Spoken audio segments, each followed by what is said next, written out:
Hello and welcome to Track Changes. I'm Murray Griffin from communications consultancy Earthed, and today we're going to talk about what it's like working as a climate change and sustainability professional, or as it's often called, working in the environmental, social and governance field, or ESG for short. We're going to learn about emerging trends in ESG roles, working conditions, and of course, pay rates. This episode is a two-parter, both parts involving the good people from well-known ESG recruitment agency, Talent Nation. Each year, Talent Nation surveys ESG professionals and those who employ them, and the latest results are just out. This episode leans heavily on a webcast about the results, featuring Talent Nation Chief Executive Richard Evans and Principal Consultant Claire Black. The second half of the episode features highlights from the webcast hosted by Richard and Claire, and a heads up, it's that section which includes the data on pay rates.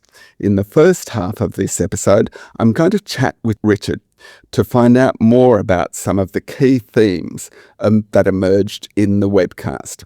We'll go to Richard shortly, but firstly, for those of you wanting the full story on what it's like working as an ESG professional, head over to the Talent Nation website and you can download a comprehensive report on the results. Okay, now let's get into it. Hello, Richard, and welcome to Track Changes. Hi, Murray. Thanks for having me along today. So first up, could you tell us a bit about yourself and your own career, and tell us what you're most proud of in your career so far? Thanks, Barry. So I grew up on a farm in New Zealand, so I have a strong connection to country, and actually started my career in forestry before moving into recruitment longer ago than I care to remember. And so I have always had, I guess, that crossover between recruitment, working with people, working with teams, but also that strong tie to the environment. And so started Talent Nation 13 years ago this year, working in the environment sustainability space. So it wasn't called ESG back then. It was certainly more of a focus on environmental compliance and that side of things. And certainly you talked to proudest career achievement. I think where Talent Nation has come to over that decade, we've got a team of exceptional people. If you listen to the podcast, you'll hear Claire speaking, who's one of our principal consultants here, and she's a great example of just the caliber of individuals that work here and how passionate they all are about finding great people, great roles, but actually using that to create impact through the work that they do. Yeah. No, it is a great achievement, building up the Talent Nation business. It's certainly helped a lot of people. Thank you. You and Claire talk in the interview about nature and climate being very common priorities at the strategic role level, and circularity and related issues being very common at the operational level. And it made me wonder, is it a problem that we have relatively few nature and climate people in operational roles and fewer people with circularity skill sets in strategic roles? Or have I misunderstood the survey findings? No, I don't think you've misunderstood the survey findings, Murray. I think that's a good pickup. But I think the reason that we see the differences in terms of where people sit relative to strategy versus tactical operational is really where we are in global cycles. So really quick example, if we look at 5 years ago, Modern Slavery Act came into place in Australia. And so there was a really big focus on creating modern slavery statements, looking at supply chain, due diligence, sustainable supply chains. Then COP happened, and a big focus went onto climate. And Larry Fink from BlackRock wrote the letter to investors saying you need to be taking climate into consideration. Yep. So therefore climate became the strategic priority. It was elevated to the board level. And so that became the main focus. Circularity was building at the time.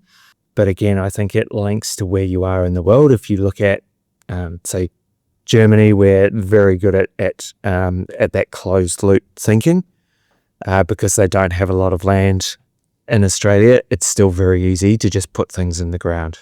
And so there's not that strategic driver to really close the loop on materials. And so climate and nature is still that priority. And when I say nature as well, nature's the next cab off the rank. I think everyone's still very much focused on climate at this point in time. So it's really, as circularity lifts, then we will see roles elevated to more of a strategic approach. But at this point in time, it's still very much focused on reducing waste. So probably more of a waste than a circularity role if I was going to be slightly cynical about it. Okay. You and Claire also talked in the webinar about the importance of data gathering, monitoring and interpretation skills in pretty much all ESG roles these days. And it made me wonder, well, what can employers and ESG professionals do to make sure they don't just turn into data drones instead of change agents?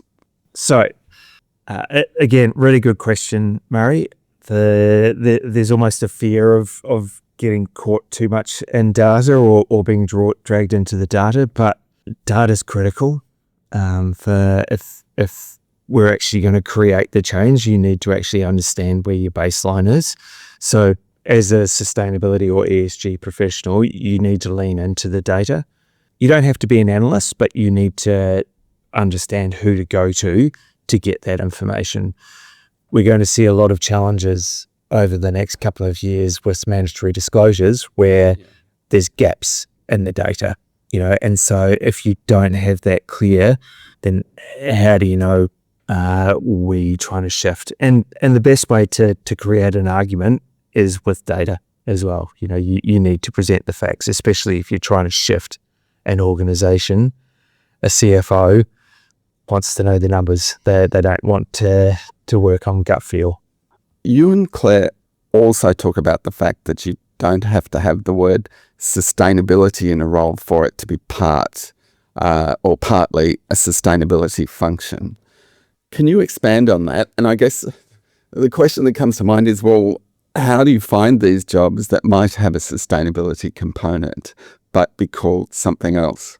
Well, Murray, if every role has the potential to have a sustainability component in it. And I think one of the challenges that we've had over time is that sustainability has been seen as, is it involved corporate volunteering, or is it recycling, or is it, but the greatest impact that you can have is by integrating sustainability into components of what you're doing. If you're in an operational role and you're reducing waste and reducing the cost implications of that, that is sustainability. And I think people often forget that for an organization to be sustainable, they need to be financially sustainable as well. So, you need to actually look holistically at your role and what you're achieving. If I look at the team here at Talent Nation, their role description says recruitment consultant. So they take a brief from a client, they speak to the right people and screen down to get the best person into the role. Now, by doing that, they're putting change agents into organizations that can have a massive impact. So although they don't have sustainability anywhere near their title, the impact that they can have from a sustainability perspective is significant. Okay, and I guess once people are in these roles, in sustainability role, one issue that can crop up, and you did talk about it in the webinar, is the issue of burnout. And you described that as being a significant problem in ESG roles. What are the tactics that companies and ESG professionals can deploy to avoid burnout? Yep. From a company perspective, it's ensuring that the individuals have got the support that they need. It can be a very isolating role at times, particularly if there's only one or two people in the organization that have carriage of sustainability. Yeah. The burnout is coming largely because there's a lot more focus on this space now. It used to be that sustainability was driven initially by employees and people wanting to do the right thing. Then customers were starting to demand credentials from organizations, and then the investors have come in over the top as well. So there's pressure coming from all sides. So from an organization perspective, it's ensuring that the individuals have the capacity to actually deliver on what they need. And from an individual perspective, it really is trying to get support for the work that you're doing, and conferences can be a really good way to do this as well. So on one side of things, there's the content, but on the other side is, it's an opportunity to connect with your peers and realize that you're not alone. Everyone is facing similar challenges to what you are. And, actually being able to workshop problems or talk through challenges in a way that doesn't breach any commercial arrangements. It means that you can actually work through some of these challenges and understand that you're not alone with the pressure that you're under at the moment. So I let off a bit of steam over a coffee, over a coffee and a croissant. Let off a bit of steam, but also actually work out, okay, well, how do I work through this? Because a lot of sustainability people are being promoted really rapidly, which we do talk to in the webinar. And so they're used to saying, yes, they haven't necessarily had that mentorship to be able to push back or prioritize. Okay, well, yes, here's a list of demands that you've got, but this is the work of 3 people. So where's the priority, and how do we actually structure what we're doing more effectively? Because you were just talking about mentorship, and one of the interesting things that you mentioned in the webinar, you were talking about mentorship in the context of work from home. Could you expand on that? And do you think candidates perhaps sometimes overlook the downside of working from home? Yeah, it's it's normally a topic that I stay well away from, Murray. The work from home piece, because it's you're going to upset everybody, 50% of the people, 100% of the time. So, but it's been really interesting watching the whole hybrid dynamic play out, particularly since COVID. And I live in Victoria, so I start twitching when I think about COVID and working from home still. But there's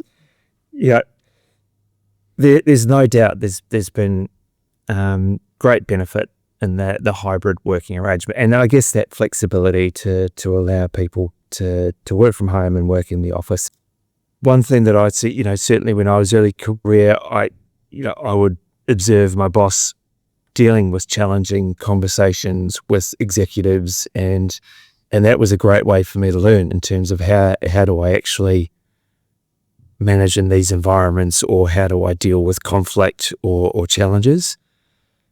With everyone working from home, or certainly working from home more, there's less of these incidental conversations and less of these coaching moments. Like, it's very hard to go, right, okay, I've got a challenging conversation with my boss. What I'm going to do is I'm going to dial in the graduate who's working with me so that they can listen to me have the conversation with them. So there's less of those elements in terms of, okay, well, how do you actually manage, or how do you survive in this corporate environment? And it's a lot of those things that I think are being missed by people working from home. Yes, you can do deep work, and you can, if you've got work that you need to get through without distractions, brilliant. Switch off, go and do the deep work. But in terms of that collaborative environment, where it certainly looks like we're seeing it play out that people are struggling with some of the challenges that they're being faced at the moment. Well, for somebody who doesn't like talking about the work from home issue, you just expounded on it in a very insightful and clear way. So thanks for that. Finally, Richard, can I ask you my standard question for all guests? What fact do you wish was more widely known, because it would help us to understand how we can move faster to a cleaner, greener future? Sure. So it's probably that sustainability is not a cost. It's always been viewed that, okay, well, if you're going to do things in a more sustainable way, then it's going to cost more. There's going to be a negative financial impact. Well, if sustainability is being done well, it should be creating value. It should be generating value. If I look at Talent Nation, we're a commercial business working in sustainability, focused purely on environment, sustainability, ESG, climate risk, and we're a successful small business. So it doesn't have to be mutually exclusive. And I think as long as people are putting the investment in, they will get a return that is not only good for the environment, good for society, but also financially strong as well. Yeah. Okay, that's a great response and a great chat. Thanks very much, Richard. Brilliant. Thanks, Murray. It's great to be on the show. And now let's hear some of the highlights of the webinar hosted by Richard and Claire. Womanjeka, which means to come with purpose, which is relevant for this conversation today. I'm dialing in from Bunurong land, who are the people of the land on which I'm coming to you from, and they're a semi-nomadic tribe, which I feel reflects my journey from being born in the UK, moving to New Zealand, and then ending up on these lands here today. So I'd like to pay my respects to elders past, present, and emerging, and to those joining us from New Zealand, tēnā koutou katoa. My name's Richard Evans. I'm the CEO of Talent Nation. And today I'll be joined by Claire Black. Claire, if you'd like to introduce yourself. Yes, and I'd also like to acknowledge the traditional owners from where we're dialing in from and traditional custodians of the land across the globe, given they're the first sustainability professionals, and we have so much to be grateful for and to learn from them. And as Richard Evans had mentioned, it also echoes with my background and initially growing up on a cruising yacht and being fortunate to be brought up around the Pacific Islands of Australia. So wonderful to be able to connect it with a whole range of different cultural beliefs and practices. So as Richard mentioned, I am one of the principal consultants here at Talent Nation, and I look forward to progressing through the conversation today. My key role is looking after executive search exercises for the Talent Nation team, and I work very closely around the candidate journey here and look forward to unpacking some of the really valuable insights from the Talent Nation remuneration survey. Claire and I will play slightly different roles today, so I will bring more of the employer's perspective, whereas Claire will frame a lot of the conversation from that of the candidate, of the individual, looking at their career progression. Very quickly about Talent Nation. So we've been around since 2012, working in environment, sustainability, human rights, climate risk. So anything that has a positive social or environmental impact underpins everything that we do. Over that time, we've helped shape the sustainability teams of over a third of the ASX 100, as well as many large private organisations and well-recognised NGOs. We are a founding B Corp in Australia, currently going through our 5th certification, so we're one of I think only 6 organisations that have managed to achieve that over this time. Part of what we do is produce this remuneration report, which from its first iteration with around 200 participants has grown this year to over 1,800. And we couldn't pull this together without the support of the individuals that have generously provided their data. The bulk of the report is around salaries, and we break it down into each role or each of the things that I've talked to, but we also cover off a number of the qualitative metrics as well.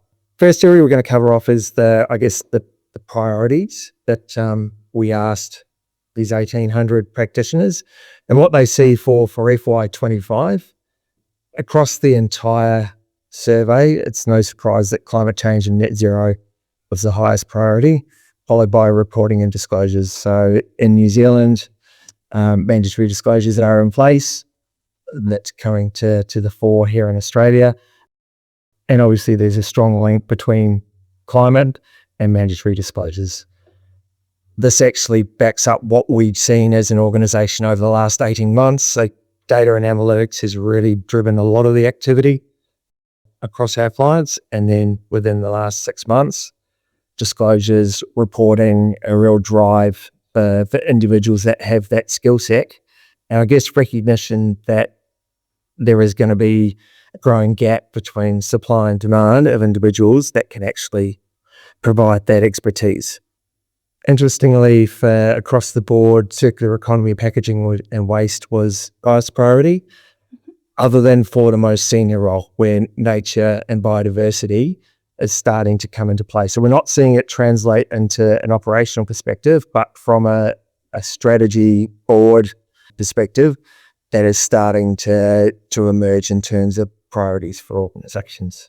Claire, maybe you can talk to what we're seeing at the candidate level. Yeah, absolutely. So firstly, it's really pleasing to see a continuation of some of these really important environmental and social themes are still front and centre for organisations. But pleasingly, we're also seeing, as you mentioned, greater focus on some of the specialisations, especially around circularity and working towards more technical decarbonisation solutions. So, what does that mean for the current talent who may not yet have exposure to those areas because it is such an emerging and evolving space?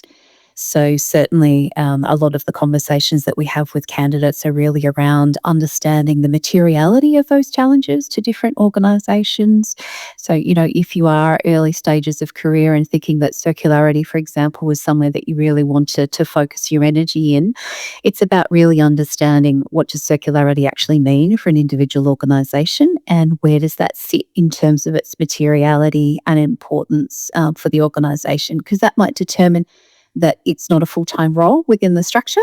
And a lot of the times, we do provide advice that sustainability doesn't need to be in your position title for you to have an impact. So I think in terms of, positioning around emerging spaces, nature is yet to be a key focus within a lot of boardroom conversations in terms of TNFD and some of the other metrics. So I think it's really just about building your networks, reading widely, getting all of the baseline skills in terms of stakeholder engagement, and making sure that you're really understanding the materiality of those issues for the particular organisation. If you think of circularity for a Bunnings comparatively to circularity for the Commonwealth Bank of Australia, very different focuses. Thanks for that, Claire. I might get you to continue on just to call some of the challenges, because obviously that's the flip side of things. A lot of the individuals that we speak with are facing a number of challenges. Absolutely. So competing business priorities, obviously there's a lot of economic pressure in terms of inflation, globalisation of markets, and there's certainly some other global challenges as well from a policy and regulation perspective. Also access to quality data. So maybe if we touch on that, because, data really does drive decision making and investment.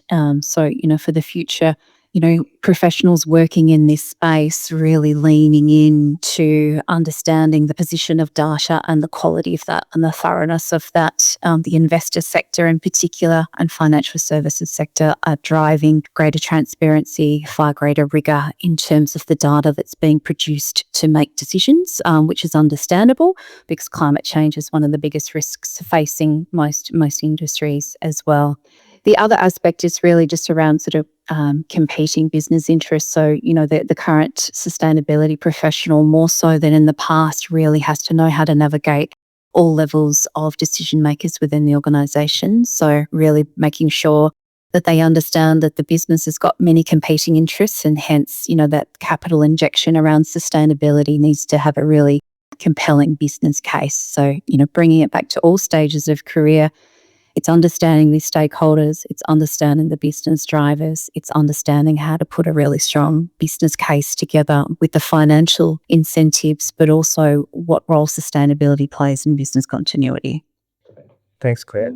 I guess from an employer's perspective, the broader economic conditions has really influenced the sector over the last 12 months. Certainly that will continue to be a challenge for a lot of organisations, and I guess that the competing business priorities and access to resources as well, because the amount of work required by the team is lifting significantly. So resources are being put in place, but just the demands being placed by investors. And so from an ELT perspective, they're getting a lot more demands from their stakeholders. And then we're also obviously seeing regulatory standards coming over the top as well. So I guess with the increased focus, there's increased pressure. We're seeing that then translate down into the individuals within their role. And so I guess the next piece we want to talk to is the tenure and role and turnover, but also what we're seeing from an experience perspective. So just looking at some of the stats, so turnover actually declined over the last 12 months across the entire survey. So there was 64% of people that have been in their role less than 2 years ago, a year ago. And then this year we found that 52% of respondents had actually been in their role for 2 years. So we've seen that influence of tightening economic conditions. People are less willing to move roles. They want to wait and see what's happening. So that nervousness around cost of living pressures has really driven that turnover down. Other than the early career, so the 25 to 30 year age bracket, we found that 77% of people have been in their role less than 2 years, compared with 76% last year. So we're still seeing that really high mobility. And when we looked at satisfaction and I guess comfort with what people were being paid, we found that only 6% of people at that entry-level consultant role felt that they were being paid fairly for their role. So if you got 94% of people that feel that they're not getting paid adequately, then you are going to get that movement. You're going to see that continuous movement within the sector, because there are roles out there for them that they can get an uplift. And we've seen as well within that consultant piece, 50% of people thought their role was just okay. 90% were actively seeking a new role. So although salary is a driver, we always describe it as a hygiene factor. So, and I do talk to a TED talk by a person called Dan Pink called Drive. It says salary needs to be enough to take money off the table. So it needs to be enough that it's not providing pressure, but also not overpaid that is the focus for individuals. So you can look at salaries, and people always ask about salaries across the different roles. And when you compare the last 5 surveys, we've seen it go in waves, and it hasn't actually increased significantly since last year. However, the experience of individuals within the roles is declining. So 3 years ago, 80% of sustainability managers had over 10 years experience, compared to just under 60% this year. So people are being promoted rapidly. There's a lot of opportunities for people to step up. However, that does come at a cost, and we'll talk to that in the next session around employee wellbeing. So teams need to be structured correctly to ensure that you get that longevity, and you can demonstrate to individuals what their progression looks like within the organisation to therefore increase the tenure and retain key talent. And then sort of looking at that from the candidate end, in terms of, what are the considerations? So I guess recapping some of the things that we've already shared, there's, significant demand out there for sustainability professionals holistically. We are seeing a rapid rate of promotion from when people start to then, progressing quite quickly within a couple of years. And so what are the considerations in this market when you are, potentially at, 3 different levels of career, whether that's starting out, mid-level career and something more senior as well? So from someone who's sort of starting out, the considerations are really making sure that you're doing your due diligence around the organisation that you're joining. And so we will touch on this a little later after this section in terms of that engagement piece, but making sure that the team is structured well and that you do have mentorship. Being isolated in a sustainability role is one of the biggest job dissatisfaction indicators that we see year on year with this particular survey. And it's also true to the conversations that the team here at Talent Nation manage on a regular basis. Feeling isolated in a high-pressured sustainability role isn't an enjoyable process for anyone, irrespective of the level of experience that you have. So as just recapturing, if you are starting out, really doing your due diligence around the structure and the level of expertise and the knowledge, and making sure there's capacity and resources for mentoring and learning. And then to that more medium to senior level, making sure that there's adequate resources and budget to be able to actually build out a team. Most of the professionals who I'm sure are on this call who have reporting as a part of their portfolio can know that that can be a full-time job at times. So, making sure that you've got the proper resources available to you. Great. Thanks, Claire. And maybe if you could then go on to talk a little bit more around that wellbeing management of individuals, because that does dominate a lot of conversations that we're having at all levels with CEOs and executives, but also the individuals as well. Absolutely. Yeah. So from our recent survey, 17% of people love their jobs, 39% liked them, and 39% thought their job was just okay and potentially looking for a bit of a move. And, when we sort of tap into the next layer behind that, what's driving that burnout is a continuing theme that's really causing a lot of pressure on employees, whether that's they're again in a standalone role, or there just aren't enough resources, or potentially they're being promoted really quickly and feeling really out of their depth, plays into those aspects. But the next layer around that is, flexibility still remains a high priority for the majority of professionals that we work with, in terms of the opportunities to work in a hybrid environment and having flexibility to be able to work from home. That was certainly one of the largest indicators in this recent survey. Around 82% of the people that we chatted to were really, really happy with that flexible work arrangement. And whilst we're sort of seeing some shifts around organisations looking to mandate 5 days in the office and doing some changes around that, our survey certainly still points to the benefit of having an agile approach to work and the way things are managed as well. And in terms of just that overall job satisfaction, so making sure that, people aren't promoted too quickly without the right resources available to them to be able to do their jobs well. Thank you. And just touching on the flexibility, because that is something that it's a lever that a lot of organisations will look to try and attract or retain staff. And, the 82% of people satisfied with their current arrangement shows me that organisations are getting the balance right, or individuals are adapting to the organisation itself. So the media will pull out the organisations that are mandating 5 days in the office, or trying to get people back 3 days, and I hate to bring COVID back into it, but being in Victoria, it still sits in the back of your mind. But there is still an adjustment. But once people make that adjustment, then they settle into it, or they decide, okay, this is not the place for me. I need that flexibility. So I think we'll see that constant settling, but people will move if they're not comfortable with the work arrangement. Having a lot of conversations with CEOs and big line leadership teams at the moment around resilience and employee resilience, certainly at that early to mid-career level. And there are question marks around the increased flexibility impacting the resilience. So certainly when I was early in my career, I always had mentors that I could talk to, I could shadow, I could go into meetings. So you go into a meeting and you would hear people say no and knock back your ideas, and then you'd be able to talk to it afterwards and work through the solution. When everything's online, we've got to recognise that you have the conversation and then people shut the laptop. So you don't see that incidental learning and that growth.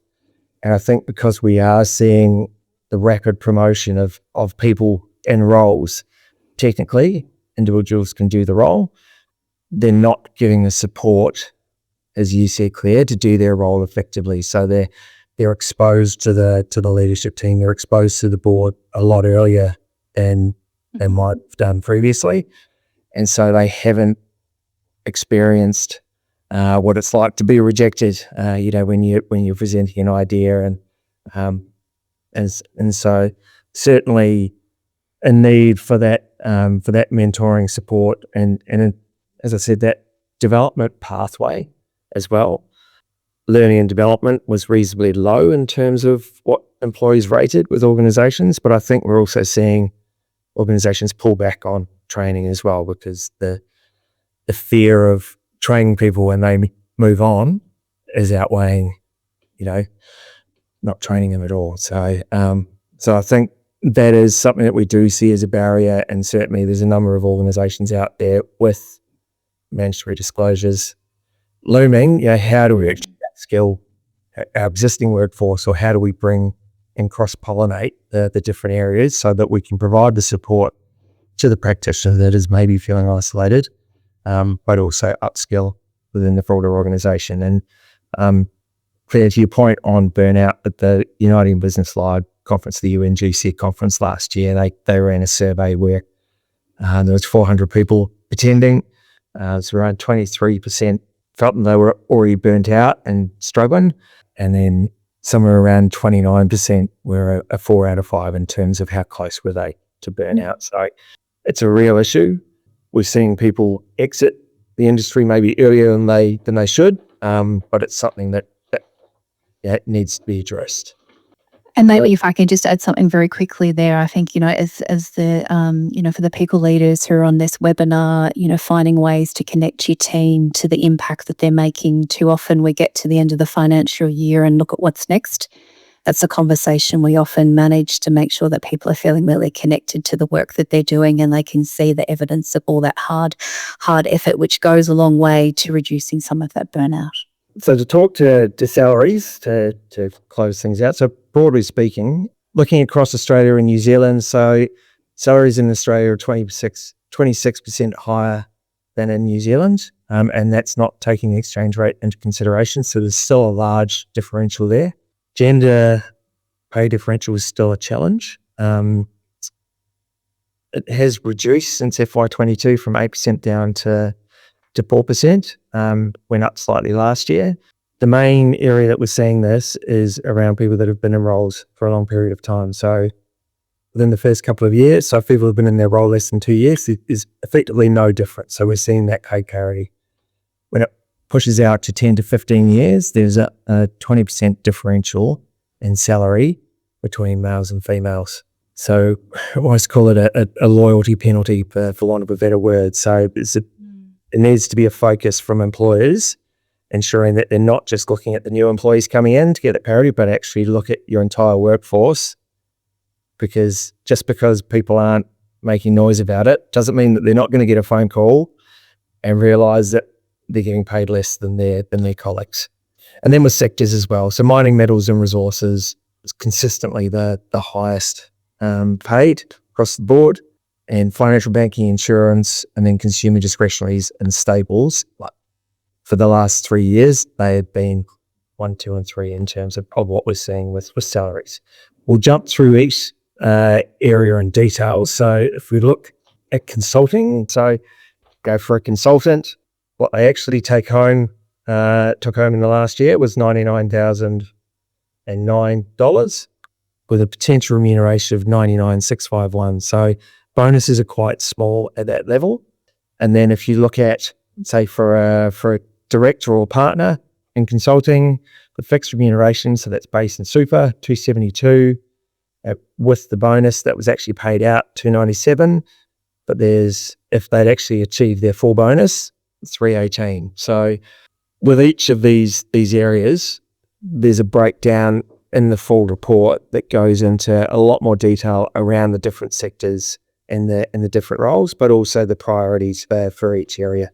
You can see in New Zealand, it does flow through. So the 87,000 in New Zealand for a consultant compared with 99, and then 248 compared with 297 in Australia. You can see that the bonus component is significantly higher in Australia as well. And I think with that also reflects the economic conditions that we have seen in New Zealand as well. We are starting to see interest rates come down, which influences business confidence and should lead to a spike again in terms of activity. Looking across environment, so with this we look from environment advisor, senior environment manager, head of environment, 119 for an environment advisor. So that's 1 to 3 years experience. So across the board, the salaries are significant for that level. Often they will have a master's or a postdoc qualification or postgrad qualification. So that is helping to push things up. But it also highlights some of the areas where there is a shortage of skills. Often we see people move from consulting into environment. So this is very much organizational client side. And so an individual might work as a consultant and then move in-house. Moving to sustainability, again, that advisor level 116, this is the first year that we've done covered chief sustainability officers. We've surveyed them in the past, but we haven't had enough data previously. We're now seeing that, and you can see that the thing that sticks out is that potential remuneration of nearly 760,000, and that reflects, the movement up onto the executive, these individuals. Compare that to New Zealand, so not enough data for CSOs in New Zealand, only a couple, and also the majority of them are blended roles as well. And then into sustainable finance and ESG. So this is sustainable finance, responsible investment. You can see that salaries are very healthy. The ESG analyst, we're seeing people move across from investment into the space. So for that analyst level, the actual remuneration is 167,000. For that head of sustainable finance, around 495. So that is, it's not an executive level, but it's a senior level. We've taken a lot of questions throughout the half hour, and what we've done is we've actually grouped them into 5 main areas to cover off all of the questions that came through. One of the next areas we received quite a few questions in is across a whole range of different levels of career. So whether that's someone looking to transition into an ESG or sustainability role, and conversely, where does someone start if they're at early career? There is a fabulous resource already available on the Talent Nation website that we trust will answer a lot of those questions for you in more detail. It is under the candidate resources section of our website and addresses exactly those queries. So we did a dedicated webinar not that long ago to actually give people some really tangible action items and understanding, irrespective of what level of career you are. But the wonderful news is there's still great opportunities out there for you, irrespective of what level that you are looking to enter into the market or to progress. Yeah, and I think from that transition piece, like a piece of advice that I was given early on in my career was that if you are transitioning roles, never leave your experience at the door. So to look at the experience that you do have and the skills that you do have and how they relate directly to what you're looking to step into, but also be realistic around that transition as well. If it's a significant shift, you might need to think about the level at which you come into. And increasingly, sustainability and ESG roles are around behaviour change. And there are a lot more levers that the sustainability professional cohort now need to pull in terms of actually being successful, which we chatted about a little in a recent webinar earlier today in terms of getting that cut through. And that's where some of those key transferable skills around really strong stakeholder engagement, communication skills and business acumen really ever come to the fore. The next group of questions we've grouped into structuring for success. And these were questions that were people that hadn't necessarily had a sustainability function before. I've seen these salaries and on that seems quite high. So how do we ensure that we set things up for success? We have a lot of conversations with organizations around this. Often what you'll find is that if it's the first time that they've had this function, they're not sure whether they need someone really senior. There's a risk associated with that. If you go too senior, then you actually need people to do the hands-on work. The flip side of that is if someone who is not experienced steps into the role, they can be overwhelmed. Do they have the right support in place? And if it doesn't go well, you can actually set things back. So you need that engagement. As you said, Claire, that behaviour change piece is really important. So getting the level right is really important. Also looking at where you are in the journey as well. So I spend a lot of time working with organisations around how they set up their structure of their teams. Often when they have quite a mature function, because the requirements are shifting significantly. There's a strong focus on compliance. There are peaks in terms of the amount of work coming through each year, and just the demands that it places on the team. So trying to get that set up is important.